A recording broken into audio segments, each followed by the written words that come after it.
Hello everybody and welcome back to another guide for inhabitants Impera, the mod for Rome 2. Today we're going to be looking at the Nervii, who are honestly a pretty interesting faction. Their troops are precariously low in armor, making a lot of their elite troops quite risky to use, but also rewarding if you get them into combat. Simultaneously, a lot of our troops rely on their scare ability to get their jobs done. This means that when you get them into combat, they will drastically lower the morale of your opponents, making their lack of armor somewhat less important. This creates a rather unique dynamic to the Nervii in combat, but at the end of the day, they are a somewhat challenging faction to use as they do start in the most northernest parts of the map. So let's go check out their start position and figure out how we can use the Nervii viably in campaign. Alright everybody, so this is the start position for the Nervii, and the thing that should be quite obvious from the onset is that it's snowing. In fact, you start out in the most northernmost part of the map, essentially, besides Britannia, and I guess you could say Swabia is a little bit further north, but ultimately this is about as north as the Total War Rome 2 map gets, meaning that in provinces like Germania Minor, where you start, winter attrition is a very serious thing, so you're going to have to plan your campaign around the seasons. You're just not going to be able to move or supply your armies very well during the winter. So be careful. Be careful about that. You can lose a lot of men in one turn if you're left out in the elements. Now, when it comes to your early diplomatic situation, you do have a military ally from turn 1, and it's honestly a pretty useful ally, considering that you don't share any provinces with them, right? They're just over here in Belgium. You know, these guys are going to make great allies and make your situation a little bit more defensible. For defense, you will have to have all the way to the east, from Germania Magna to Swabia and all the way to Lugio. So 3 entire conjoined provinces are nothing but Germanic factions that won't have cultural affinity with you. In fact, you're going to start out with red diplomatic relations with them from turn 1.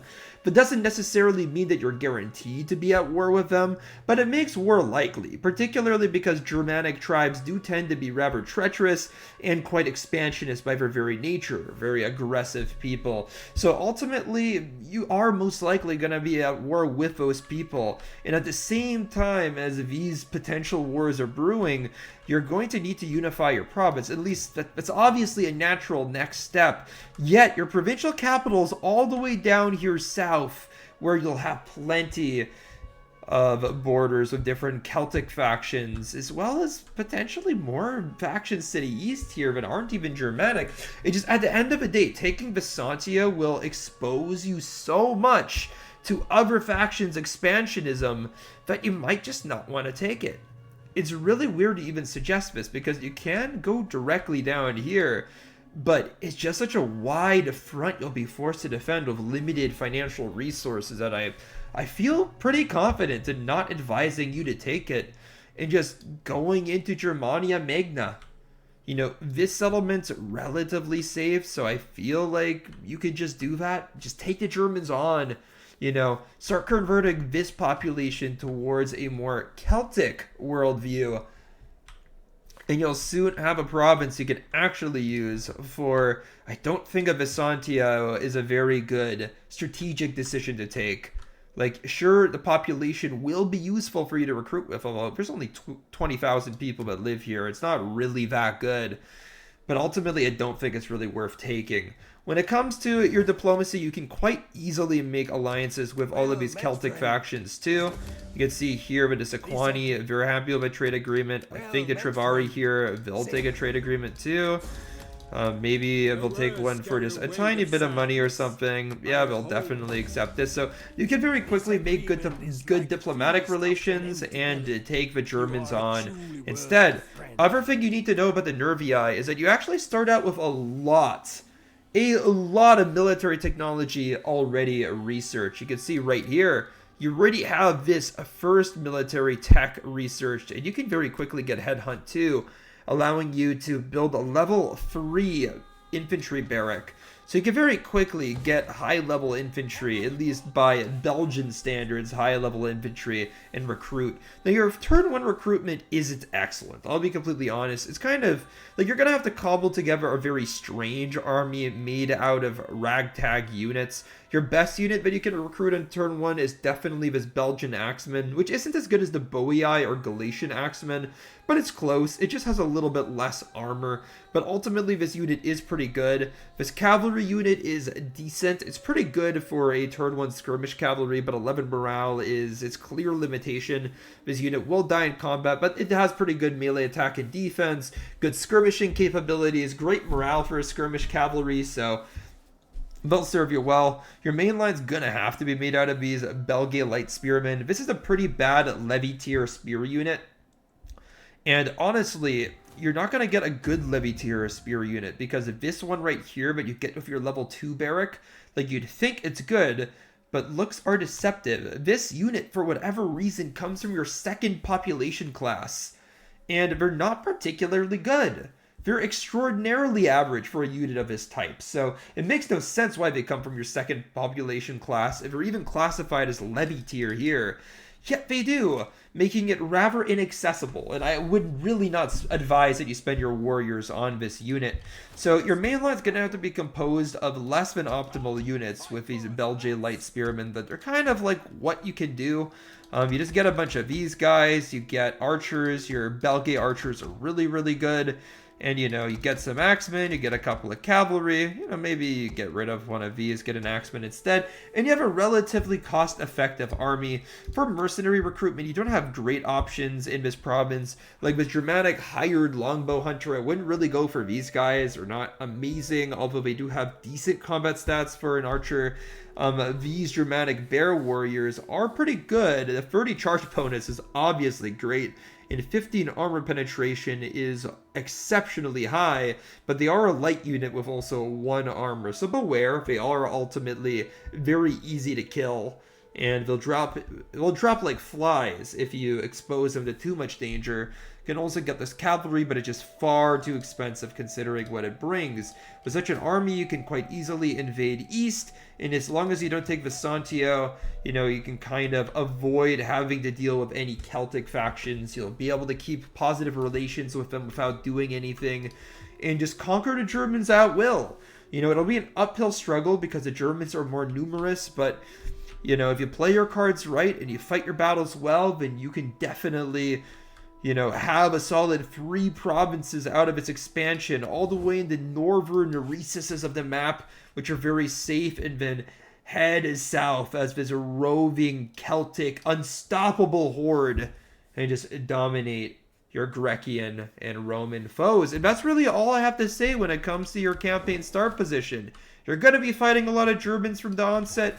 You know, you have a pretty scrappy army at the beginning, but considering how much tech you already start with when it comes to military technology, you can quite quickly get some of your better units. Like just with this level 2 building that you'll have in 6 turns, you can already get your early shield wall as well as your early swordsman, which is pretty decent. Not exceptional, but it's alright. You know, once you get to this unit, and it'll be like in 20 turns you'll have it, you can already get your noble spear wall, and then you're on your way to getting your elite units. You know, you also definitely want to start building this cavalry building when you can, because you have access to really nice cavalry as the Belgians. You know, it's rather, you know, all the Gallic factions don't have many cavalry options, but the Belgians have some of the best cavalry options, akin to the Arverni, who, I think the Arverni are maybe number 1, but the Belgians are number 2 when it comes to cavalry, so definitely consider getting your cavalry barrack up and running when you can, but infantry barrack is definitely your priority. But anyway, guys, that's it for the campaign map. Let's go look at the buffs and debuffs as well as the unit roster for the Nervii. Alright guys, so the buffs and debuffs of the Nervii I have are oddly synergistic with the Nervii for playstyle and just for general position on the campaign map, to the point where I'd say they're actually really, really good. For one, this +1 experience that all Gallic cavalry recruits get with the Gallic factions is really applicable to the Nervii, since they have exceptionally good cavalry. Like, compared to all of these Gallic factions, only the Arverni can compare in terms of the quality of her horsemen. So getting +1 experience just makes already strong horsemen even better. The other thing is that this increased population from temples when culture is dominant is really important, because you're most likely going to be conquering fully Germanic provinces as the Nervii. So you're going to want to build temples to convert the Germans and turn them into nice Celts. And considering that these temples are going to stay in the provinces, you're going to benefit from this. You're going to get increased population. So people will pay tax, they'll be part of your armies. So ultimately, this is a great trait to have. Now, increased morale in your own land is pretty good, especially considering that the Nervii will probably find themselves at war with several Germanic factions at once. It definitely is a possibility that they'll invade and you won't be able to stop them from crossing the border, at least at first. So I say with the Nervii, there's a higher than average chance that you're going to be fighting defensive battles on your own territory. So this is a nice buff to have. If an increased ambush chance and morale is pretty good. The morale portion of this equation doesn't matter too much, because if you're playing an ambush battle, you're already probably going to win decisively. But increased ambush chance is pretty good, and you execute an ambush in Rome too by putting your army in ambush stance and hoping that the enemy army marches through. And if they touch your army, then they get ambushed and you have a super advantageous battle. Now, decreased wealth from industrial and commerce buildings is a significant debuff. Now, admittedly, the Nervii roster is pretty cost effective, so it's not like your troops are exceptionally expensive to recruit, but just over time in the campaign, this will have a significant impact on your ability to recruit elite units, as well as to upgrade your cities. And at the end of the day, the Belgians were known for being a kind of a behind people. Like in historical fiction based in the Roman time period, I've seen many authors use Belgian almost like a slur or an insult. So at the end of the day, I'm not surprised that they kind of made the Belgians appear somewhat more primitive by decreasing their commercial prowess. But in any case, guys, this is it when it comes to the buffs and debuffs. Very good buffs when it comes to the Belgians, but yes, this economic debuff's definitely going to keep you behind a little bit. But now let's go look at the mighty Belgian army and see if they stack up to their other Celtic brethren. Alright guys, so this is the Nervii roster, and in general, this roster is a little bit less armored than the average Celtic roster, which is saying something, because it's not like the Gallic factions are in general the best of armored factions.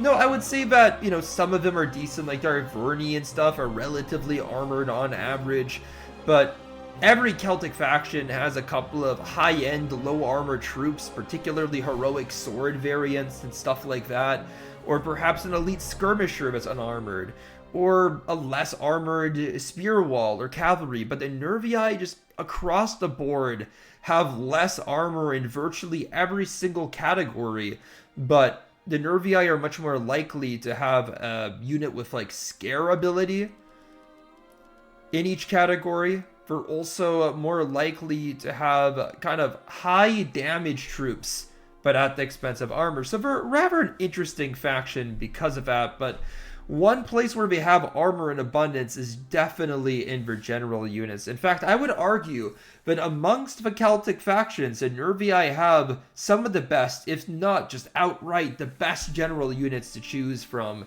because they just have a great option in every single category. So to start, they have these Belgae Guard Spearmen, which are basically an ideal spear unit. Like, there just aren't many spear units in this game that come close to being as good as this one. Now, the one negative part about the spear unit is that it doesn't have any abilities here. Like, it doesn't have a shield wall, it doesn't have a phalanx, it doesn't have a defensive formation. You know, it's not like I particularly like using formations with like melee spears or shock spears like this, but you know, it's nice to have the option if you just want to make them bulkier and harder to kill for a little bit. So the fact that it's missing that option is a little bit of a takeaway, but outside of this, just ideal stats. 14 melee attack and 15 melee defense is absolutely crazy. 29 charge bonus is exceptional. Such a good charge. Like, besides just being extremely competent in long-term melee, as these stats suggest, They're also great on the charge while being a spear unit, which means that they're also great against cavalry. Weapon damage 25 is a little bit weak, but that's what you expect of spears. They don't do as much damage per hit as swords. And that's why this unit would probably lose to a really good elite sword. Like, this unit would lose to a Galatian Royal Guard in a 1v1. Or, sorry, not Galatian Royal Guard, a Galatian Thorax sword in a 1v1. Or they'd lose against, like, a Roman Praetorian or something like that. But this unit is just so versatile. Like, against cavalry, they'll just demolish cavalry. As a flanking unit, these guys are almost unmatched. Like, you need like a good Falx unit or something like that to compare to these guys' prowess as a flanking unit.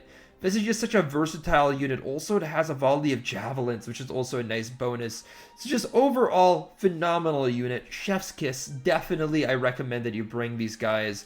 Now, for your sword general, you have a Belgian noble sword, which is pretty much as good as an elite Celtic sword can get.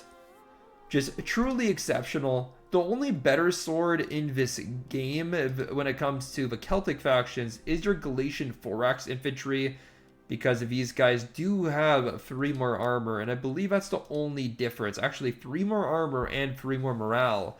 But the combat skills of this unit is exactly the same. These guys are identical to the late Gallic Oathsworn. Yep, just confirmed it. They're exactly the same as the late Gallic Oathsworn. So just in general, a really, really, really great swordsman.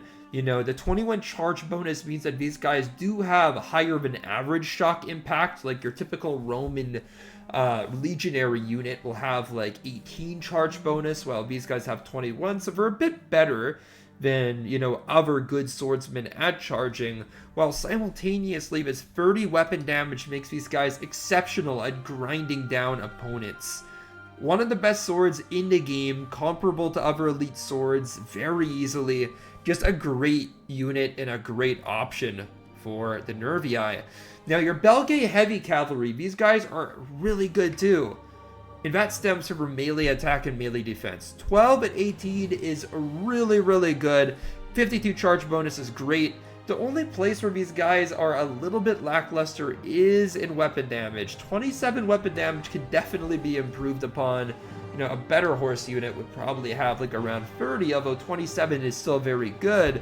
And 41 armor is great. You know, a lot of cavalry, even of the elite stature, will only have 38 armor or less. When it comes to the Boii one, it has like less stats up here, but only like 33 armor to boot. So just in general, this is an exceptionally good melee cavalry unit. It's definitely not a shock cavalry, even though 52 charge bonus is nothing to scoff at. These guys can absolutely produce a devastating rear charge. But no, like I would classify these as more like melee cavalry. They're great as an anti-cavalry unit. If you get these guys into like an actual lancer unit or something, and the lancer doesn't get the best charge, these guys will decimate them in melee combat. That's really the best way to use these guys. Moving on to your Belgian noble chariots, you have access to these guys right away. Now, I'm not a humongous fan of chariots, particularly the Celtic ones, which are less armored in general. They're just, you know, they're a lot easier to kill than like a scythe chariot or anything like that. And in general, chariots are the type of units that either get very few kills because you charge them into a spear and they get like locked down. And you know, they're bulky, they're difficult to maneuver ultimately, so it's not like exceptionally easy to extricate them from combat if they get, you know, surrounded by infantry or anything. But, you know, at the end of the day, chariots are kind of like a game-winning unit, or they're just a massive waste of money if you mismanage them. So it's really up to you. Any chariot can get like 500 or 1,000 kills in a battle. Doesn't matter if they're scythe chariots or the worst chariots in the game, or they could also get 0 in equal measure. But this is definitely not as good as like an Eastern style chariot, but still viable. Just up to you if you want this type of unit. But I would recommend just going for one of these, because these 3 options are just so good. You know, great spear, great sword, great cavalry. You have just across the board amazing picks. Some of these you're not going to be able to recruit within your actual roster. Like this noble sword, you cannot recruit outside of your general unit. this guard spearman you cannot recruit outside of your general unit. You can get similar units, but the equivalents in your regular army are weaker, without a doubt. So I would definitely take the opportunity to get a far better sword or spear, or just as cavalry, because it is very decent, just inherently. And I would avoid the chariot.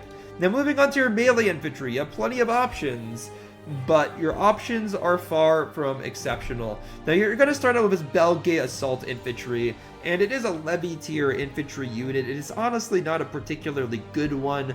Honestly, I prefer the type of assault levies that have high charge bonus, because at the end of the day, they're not going to last very long in combat. So this like 15 armor penetrating damage, probably not going to be that useful in my opinion. Like, I wouldn't rely on this, because with only 1 armor and 36 morale, and you know, 9 melee defense, which is actually okay for a unit of this caliber, to be fair, is not great. You know, just at the end of the day, this unit is going to get less kills than an equivalent with higher charge bonus. At least that's my read on this, but ultimately this is just like a cheap unit to charge around the flanks. That's your only application. If you try to make your main line out of this in order to conserve money, you will be extremely disappointed, because they will crack really easily. Just not a reliable unit. You know, at the most, have 4 on the flanks if you're really like scraping the, you know, scraping the bottom of your treasury to put an army into the field. Ideally 0 though, just not a very good unit. Now this Belgian Young Champion is a very strange unit, because you actually recruit them from your highest tier barrack. So despite being near the bottom of your roster in terms of cost, you have to wait till pretty much the end of the game to recruit them, because it takes a lot of technology to get to the highest level of your barrack. And it's not like this is an extremely powerful unit with 1 armor and 9 melee attack, as well as these guys are considered a light infantry. They will die quite easily to skirmishers, to enemy cavalry charges, to just enemy infantry, because it's not like 26 weapon damage and 18 charge bonus is incredible. No, like, that's good. That's good. For a unit that costs as much as this one, this is a very cost-effective unit, and it comes from your 3rd population class too, so it's absolutely a worthy unit to bring to the field. But I'm just saying that, like, these stats, while decent, will not prevent it from dying, nor allow it to kill a higher end unit. This is kind of like, you know, like, these combat stats are like a little bit lower than your average professional infantry, but then these guys have no armor, so they just die really quickly. That's what these guys are. But the one asset, the one super unique part of this unit, is that they're immune to fear, and they scare. Which means that this is actually a really cheap and effective way to charge your enemy flanks and just rout their army really quickly. That's what you have with these armies. Like, you don't really need them to kill a ton. You just need them to scare the crap out of your opponents, and then utilize the lowered morale to break the enemy where they stand. That's really their true application. So you only want to have like 2 of these in your army, because, you know, as actual melee combatants, while they're far from useless, they're just not particularly good. And as you will be using them in main game, as their barrack requires, basically, you will be up against some pretty good units, just in general. You will be up some pretty good units against some pretty good units. So if you bring too many of these guys, you'll just have far too wimpy of an army. So bring 2 of these, wrap them around the flanks, rout the enemy far quicker. Now, obviously, there's better options for scare, particularly this Belgian veteran champion. But if you're cheap and you don't have your tier 2 population available, then recruit these guys. Now, your late Belgian light swordsmen, I mean, you guys are actually kind of interesting to, like, get a light swordsman after Veneto's reforms. It's just kind of bizarre, to be honest, but it's also kind of cool. But anyway, you get these guys with the Veneto's reforms. They are pretty cool. They're pretty interesting because they have 4 speed, which is just really unique for melee infantry. Like, the vast majority of light melee infantry only have 3 speed. So these guys are just exceptionally fast. They throw a volley of javelins. They have 80 charge bonus, which is okay. But, you know, at the end of the day, when you just look at this unit's combat stats, you just see, like, how average they are. You know, they also guerrilla deploy, so they're kind of a good ambush unit, but guys with 8 melee attack, 39 base morale, a light mass, a very light mass, and, you know, these combat stats aren't exceptional. Like, 23 weapon damage is pretty bad, actually. To be honest, it's really bad. I mean, 12 and 8 melee attack and defense, not great either. This unit's just very lackluster. It's cheap, but very lackluster. I'd far prefer Belgium Young Champions. I feel like there's a lot more you can do with this unit just because of his weapon damage and charge bonus and stuff. Well, actually, the charge bonus is the same. But, you know, the scare. The scare is the main thing. I take scare over guerrilla deployment any day of the week because guerrilla deploying such a light unit is honestly kind of a liability. Kind of a liability. If cavalry discovers these guys, they're dead. So use them with caution, but this is an option. If you're fascinated by guerrilla deploy units, then you can use these guys for sure. Moving on to your early Belgium medium swordsmen. These guys, they're alright. They're okay. They're not great. They're kind of comparable to... Actually, not the Bowie. We're comparable to the Squardisi version of infantry, I think. Actually, they're a bit better than the Squardisi ones, but... You know what, actually, you know, now in hindsight, I'm like going down the line. Are they the same as the Arverni ones? The Arverni ones are slightly better, but the Arverni also come from the first population class. This is actually decent. This is actually pretty decent. I was gonna say that they're just meh, but they're pretty much on the same caliber as the Bowie ones and the Arverni. Like the Bowie, Arverni, and Nervii swordsmen have different stats, but they're for different reasons, right? Like the Bowie are more effective in combat, but they have less armor. These Belgian ones, these Nervii ones, they have more armor than the Bowie, but weaker combat stats slightly. And the Arverni, they have the same combat stats almost. They have slightly better charge bonus, I believe. 1928. Wait, is it the same? No, it's actually the same. You had the early Gallic Oathsworn from the Arverni in comparison to these guys have 10 more armor. But it does make sense because the Arverni units come from the noble class, your, you know, tier 1 population, and this comes from your tier 2. And tier 2 is so much easier to come by than tier 1 population. Then, you know, I'd almost say that this unit's just better because they're a lot easier to get. But this is just like a solid sword unit. Not game-breaking by any means, but exceptionally solid in early game. Definitely what you'd make your main line out of if you have the chance. You might not, because they are quite expensive. However, they're just very good. Very solid.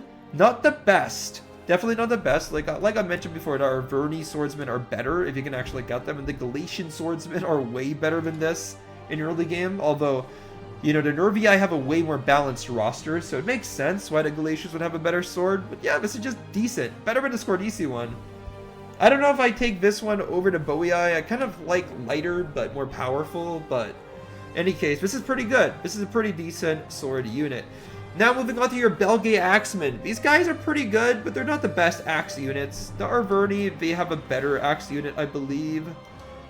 Actually, no. These guys only have 20 armor. The Belgian axe unit is better, but now I remember the Bowie one was better. Yeah, the Bowie one has 30 armor. And then it's the Galatian one I was thinking about that also has 30 armor, yeah.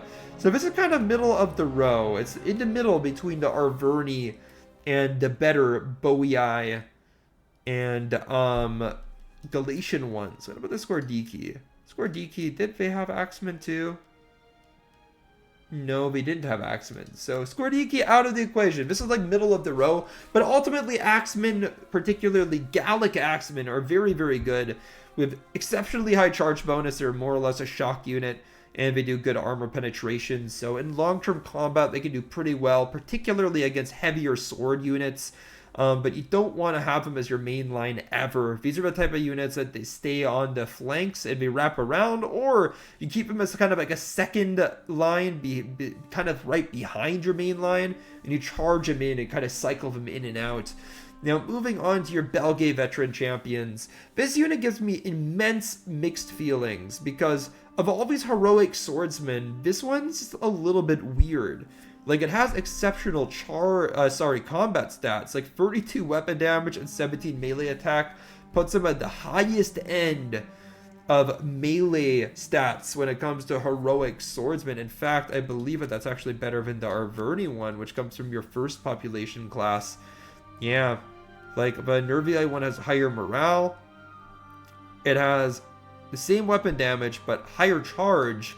But the problem with this Belgian veteran champion is that they're light and to only have 1 armor. So it's like, these guys will do really well in melee combat, but they'll also die in spades quite easily.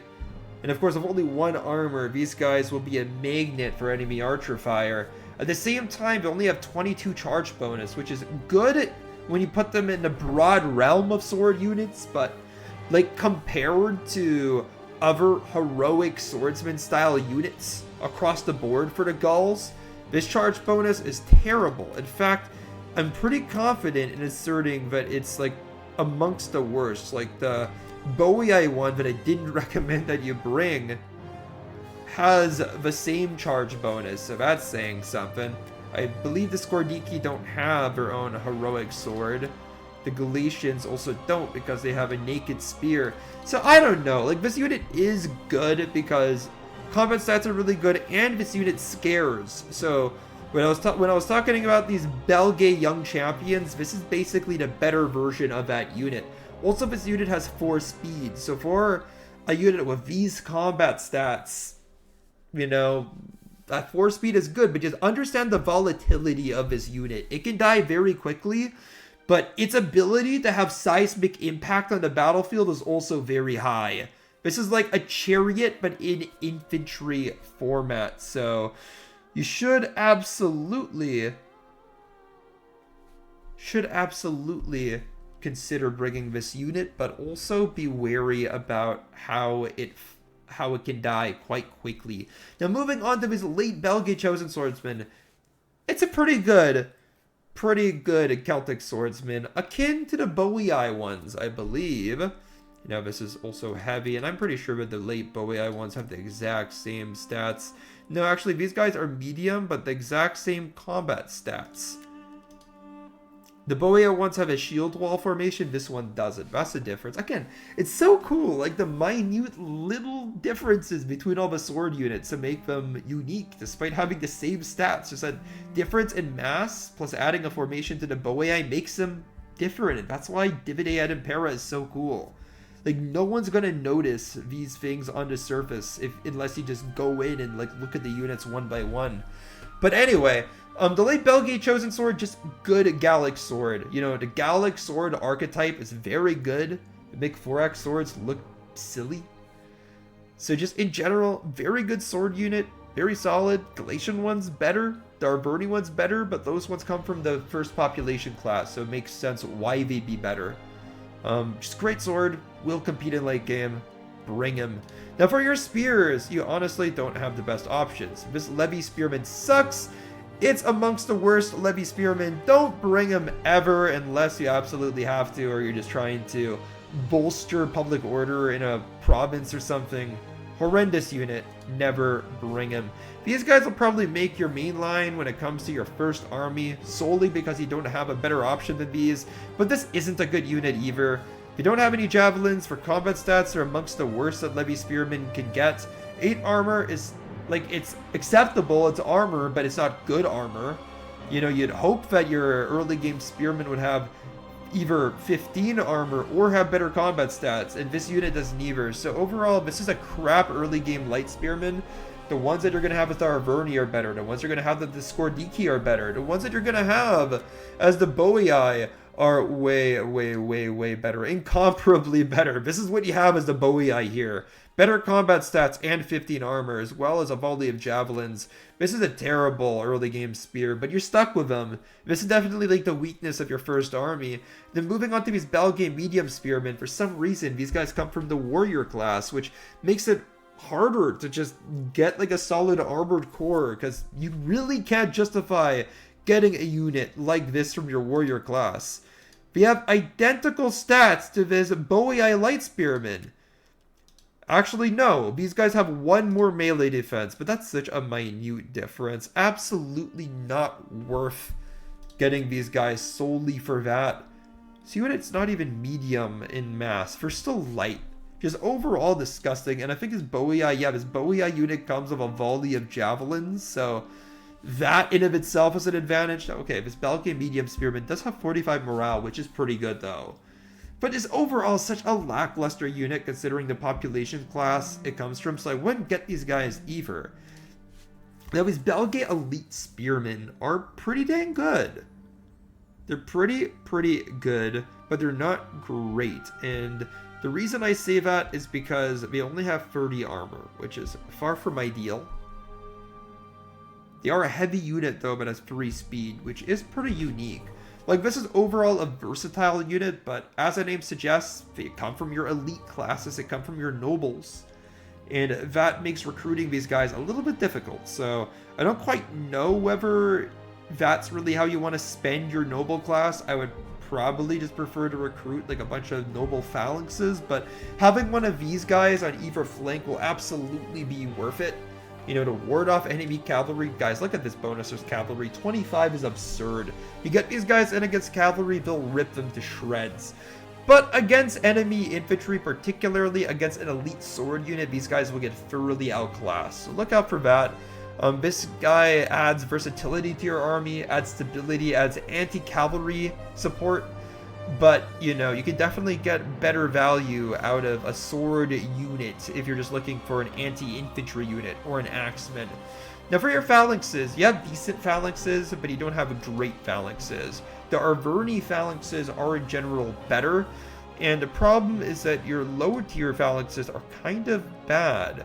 For example, this early Belgian shield wall is terrible. These stats are just bad. 15 armor is so bad for a phalanx unit. You know, it's comparable to this Boii shield wall, but I said specifically to never bring the Boii shield wall, and I still stand by that.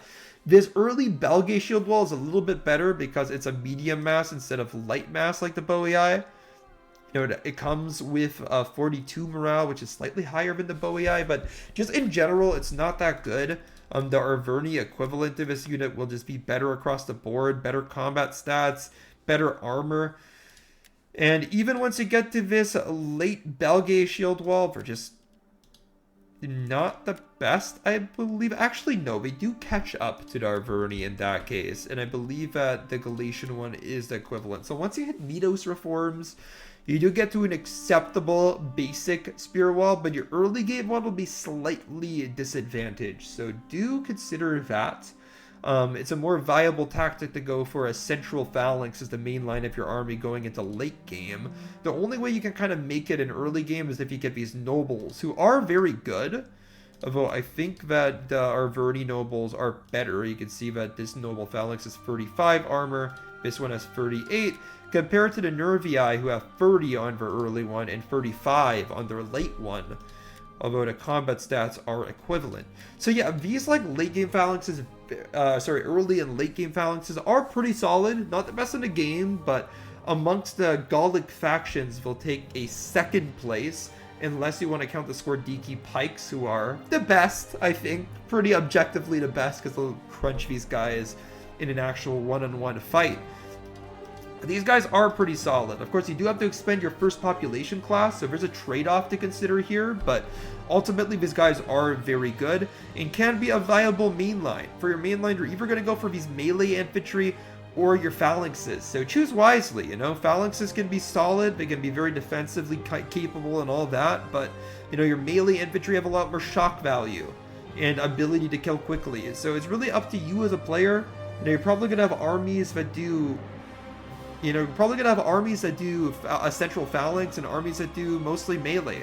Sure, you're going to go for both throughout your campaign, so yeah, do consider that. Now, for your missile infantry, you have some solid options as the Nervii, although not the best elite options. I do think that there's some better elite options out there when it comes to elite skirmishers, but you have some solid options across the board. You're going to start out with these Belgian skirmishers. Now, there's really nothing special about these guys other than they do have 15 armor penetrating damage, but their melee stats are so abysmal that this won't really help them a ton. But, you know, at the end of the day, for such a cheap skirmisher, it could provide value. They could throw quite a few javelins. They can get a rear charge and do some damage on that rear charge.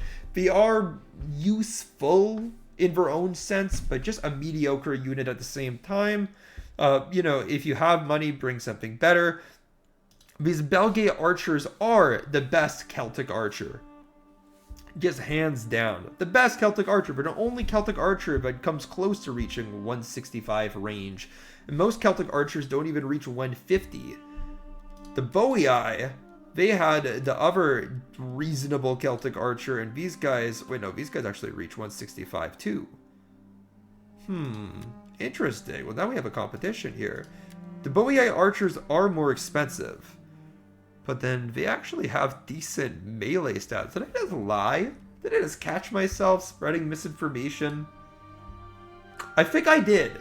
The Boii ones are objectively better, okay? They have 8 armor. These guys only have 1 armor. The Boii ones are also better in melee combat, although these guys are decent in melee combat for an archer. You know, 6 and 8 is not terrible for an archer. 16 charge bonus is something. Now, these Belgian archers, they attack with spears, so they'll probably do better against cavalry compared to these Boii archers, who I believe have axes. That's the only way that I can explain this 16 armor penetrating damage. It's definitely an axe or a sika, something of that nature. So these guys definitely are pretty good, the Boii ones, but these guys are also solid. I used them in my campaign when I was playing as the Nervii, and they served me well throughout it. Just overall solid archer unit. Definitely you should bring them. You have Celtic slingers as well. These are the good Celtic slingers, as they do have shields, making them more survivable. They are more expensive than your archers, though, and honestly, I just prefer archers over slingers, so, you know, if I was in your shoes, I'd be bringing the Belgian archers, but the slingers are also definitely a option for you, specifically if you just want the longer range of the slinger's option. You know, against like a nomadic opponent, the slinger is probably a better option, considering that the range will just help you take down those horse archers with ease. So that's kind of a trade-off there, but I do like the archer, specifically because this archer comes with a spear, so they're just a lot more survivable. This slinger, not very survivable in combat. In fact, this slinger has very bad combat stats. We don't have an armor penetrating damage or superior weapon damage that these other options have. Now, looking at this Belgian heavy skirmisher, you get these with the Nidos reform. So this is a late game unit, but it definitely has the stats of a late game unit. 28 weapon damage is crazy. 20 armor is great for a skirmisher. Then 13 melee attack and 10 melee defense is really good too. 19 charge bonus is pretty good. Can be improved upon, of course, but it's still very good. And then its actual skirmishing ability is elite with 22 missile damage in 90 range. Just overall, I cannot doubt this unit in the slightest. It is such a great unit across the board, and it just does everything well. Like, its melee is good, its skirmishing capabilities is good. There's nothing to doubt about this unit. Now, this Belgian naked skirmisher is also a great option. Now, it doesn't have scare ability, which is a little bit of a negative, but its actual skirmish ability is phenomenal. 95 range and 23 missile damage is almost as good as it gets. Now, they only have 4 ammunition, though, so it's kind of a negative, making this more of like a hybrid infantry unit than truly a skirmisher. But of course that makes sense, because with 1 armor, it's not like these guys are going to be skirmishing for long. You want to throw these guys into combat as soon as you can. But 30 weapon damage is absolutely crazy. Like, these guys have the hitting ability of one of your elite swords. And with 15 melee attack and 12 melee defense, those replicate your elite swords. This unit has the exact same combat stats as your elite swords, your late game elite swords, but they have 1 armor, and they can skirmish, and they have 4 speed. So this is just such a versatile, cool unit. Now, they have 150 men as well, which is a great attribute, but they come from your top tier barrack. So it's going to be a while till you can recruit them, but I believe that they come from your second population class and they're very, very deadly. So do consider bringing them for sure. Now for your cavalry, you have some great options. This Belgian medium cavalry comes from your second population class, and it has elite combat stats, like this 10, 17, 50, 27 at the top here. Definitely elite. The only place this struggles is in armor. 18 armor is pretty abysmal for a cavalry unit. So in the long run, these guys will struggle to stay alive, particularly against like spearmen. Like if you miss micro and leave them against spearmen for too long, they will die. But the anti-cavalry capabilities of this unit, considering the price, is awesome. Absolutely great unit. It's just so versatile. So bring these guys that come from your second population class, are way better than citizen cavalry or whatever. You can put them to great use. They'll decimate infantry on the hammer and anvil. They'll crush skirmishers. Just a great unit for the price, with the sole weakness of being quite squishy. Once you upgrade your cavalry barracks, you can afford these guys, your Belgian heavy cavalry, that come from your noble population class, but they're totally worth it. Just obscenely good cavalry. I think equivalent to our Verni noble cavalry. Actually, yep, same exact stats across the board. Great, phenomenal unit. Totally worth it. Best that Celtic cavalry get. Really good unit. Can't say anything about them. Like, sure, this isn't like the best cavalry unit in a game in terms of shock value, but just an amazing melee cavalry unit that will make any cavalry unit sweat in melee combat against them. Just super good. Now for your one missile cavalry option, you have these Belgian light cavalry. They're good, but they also have 11 armor, which is a limitation. But ultimately, like among skirmish cavalry, this is one of the more competent ones in melee, and they have reasonably good skirmish stats too. So, you know, they're okay, but considering these two options that you have, like the Belgian medium cavalry and the Belgian heavy cavalry, the moment that you can recruit this medium cavalry, you bring these guys. They're just so much better compared to the skirmish cav. Like, there's just no reason to bring these guys, because these dudes will actually slay in combat, while these guys will just be like, meh. You know, like they have utility, but they're not great in combat. So I just wouldn't bring these guys. At 6 javelin volleys they'll throw are totally not worth it to sacrifice so much melee ability. But you do have these guys recruitable from turn 1, so if you do need cavalry in your initial army, you'd bring these guys because you have no other choice. But the moment that you get a cavalry barrack and you can recruit these guys, you bring them. Chariots were already covered above here when we talked about our general. Now in total, when I look at this army, I see all the components of a great army. Reliable phalanxes to hold up your main line. Solid missile options from a good slinger. A good archer, and solid elite skirmish options. You have great cavalry options, even if they are limited. And across your melee infantry and spears, you have several great options. Both have shock options, a scare options, as well as decent options in early and late game to hold your main line. I don't see a lot of difficulties or weaknesses with this roster, although, yeah, until you do get your like late game chosen swordsman, you don't have the best armor amongst your troops. And of course, your spear options are slightly lacking. And because of that, I do have to say that I believe this option to be this faction to be slightly weaker than the Arverni. So because of that, I think I'm going to give the Nervii a solid 6.2 out of 10 for power. I believe I gave the Arverni a 6.5, so I think the Nervii I'll give a 6.2, just slightly below. I do believe that the lack of armor is a liability, guys. Like, the Dacians and the Adricians are capable of providing the same shock attributes to their troops without having so many units of just one armor across the board. Like these naked skirmishers, these heroic swords, these youths. Sure, they do have some solid infantry options as well as decent cavalry, but you know, some of this cavalry, because of their mass, will lose in combat, so it is something to consider. But in terms of difficulty of campaign, I don't think that this is like a super hard campaign by any means. Sure, there might be quite a few factions around you that have animosity towards you, but they're all to your east, so it's kind of simple. Kind of a simplistic campaign. You just invade Germania, and try to make it Celtic. Because of that, I feel like this is just an average difficulty campaign. I'd give it a good 5 out of 10, just an average difficulty campaign. But in terms of how much you should play this faction, I mean, they are unique. They do have unique elements to them, so I'd say, again, 5 out of 10. You know, if you like what you see, you like all of these light units, you like the naked swords, you like having 1 armor and high charge bonus, try these guys out. You might enjoy scaring your opponents away rather than just slaughtering them as you typically would. And that's really all I have to say when it comes to the Nervii. This was the last faction review that I had set up for the Gauls. We've done all the other ones, so we're done with that culture group, so time to move on to something else. And I'm not 100% dead set on which one I'll cover next. I'm considering between the Britons and Iberians, since they are both related to the Gauls, so I feel like it'll be a good idea to focus on one of these barbaric factions while all of this comparative information is safe in my head, you know, still fresh and ready to be pulled from. So stay tuned, those guides will be coming out quite soon, and I'll see you in those videos. So bye for now, like and subscribe if you like this guide, and yeah, that's all I have for you.